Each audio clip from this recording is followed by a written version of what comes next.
Bonjour, voici un triangle en papier. Je vais le transformer devant vous. Ici, je vais tracer un segment au crayon de papier en pointillé.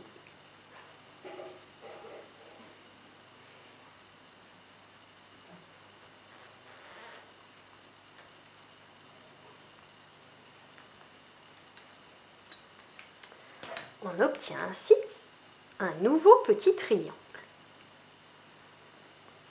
Pour bien visualiser, je vais repasser ces deux autres côtés de couleur. En vert, le petit côté.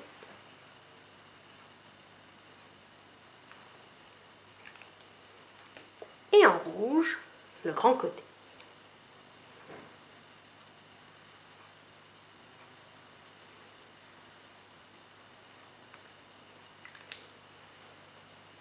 Je vais découper ce triangle.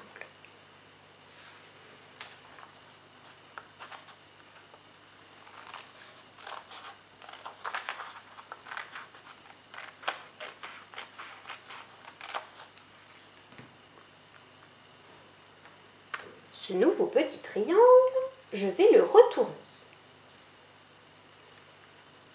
Et je recolle les deux morceaux selon le segment que j'ai tracé en pointillé. On devine les couleurs que j'avais mises. Je vais les repasser de ce côté-là aussi. Le petit côté en vert,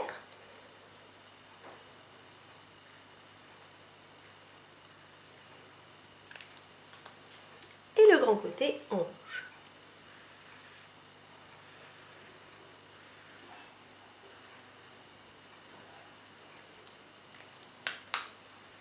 Et je recolle donc mes deux parties. Je vais ajouter dans cette petite partie un petit triangle vert afin de combler le trou que j'ai créé. Ainsi, on obtient un quadrilatère à 4 côtés. Regarde maintenant la fiche question où j'ai récapitulé 3 grandes étapes. Et puis, si tu as besoin de revoir les étapes de construction, n'hésite pas à revenir au début de la vidéo. Bien, maintenant je vais te proposer plusieurs activités. Première activité.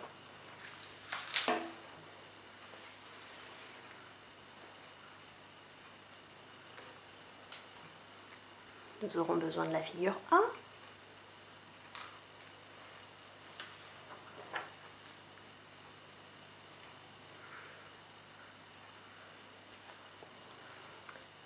Et de la figure B. Bien. Voici la première activité. Tu vas devoir comparer le périmètre de la figure A avec celui de la figure B. À cette question, il n'y a que 3 réponses possibles. Le périmètre de la figure A est plus grand que celui de la figure B. Le périmètre de A est plus petit que celui de B. Les deux figures ont le même périmètre.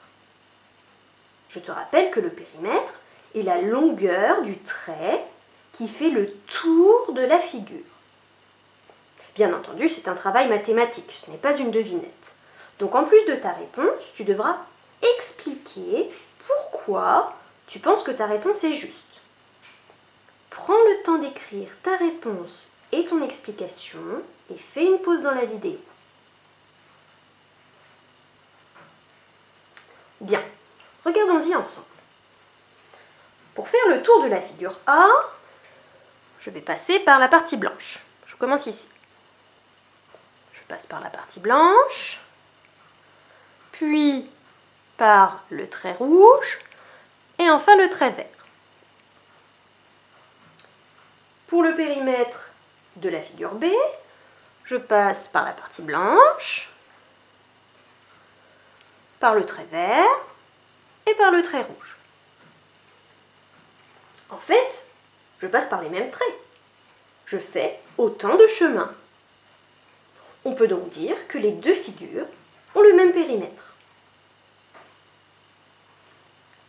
deuxième activité.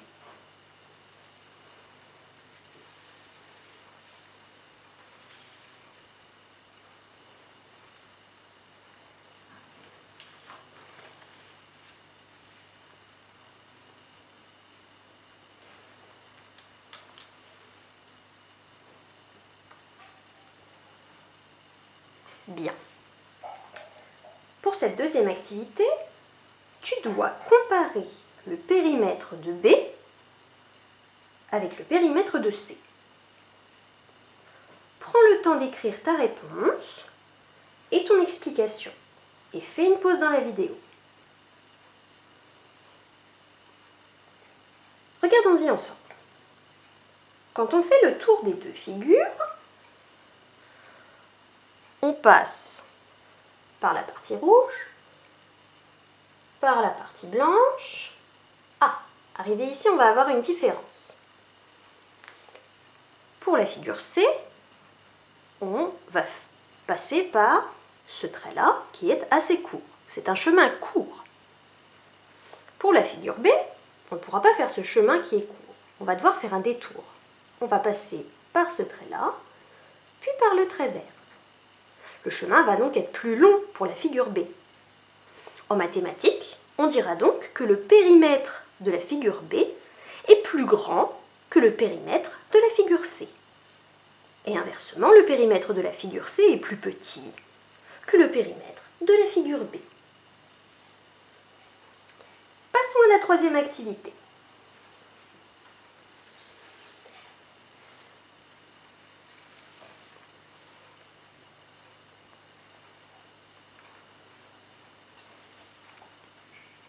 Pour cette troisième activité, je vais te poser deux questions.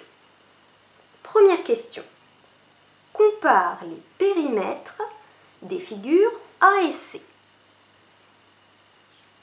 Deuxième question. Compare les aires des figures A et C. Prends le temps d'écrire tes réponses et tes explications et fais une pause dans la vidéo. Regardons-y ensemble. Le périmètre de C est plus petit que celui de A. En effet, on se souvient, le périmètre de A est égal au périmètre de B. Et le périmètre de B est plus grand que le périmètre de C. Donc le périmètre de A est plus grand que le périmètre de C. Donc le périmètre de C est plus petit que le périmètre de A. Maintenant pour l'aire. L'aire de C est plus grande que celle de A. En effet, l'aire de C est formée des deux morceaux de A auxquels on a rajouté le petit triangle vert. Il y a donc du papier en plus dans la figure C. Donc, l'aire de C est plus grande.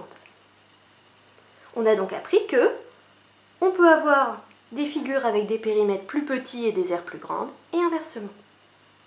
Bien, à présent, je te laisse m'envoyer par mail toutes tes réponses en écrivant bien activité 1, 2 et 3. Et si tu as des questions, n'hésite pas à me les poser.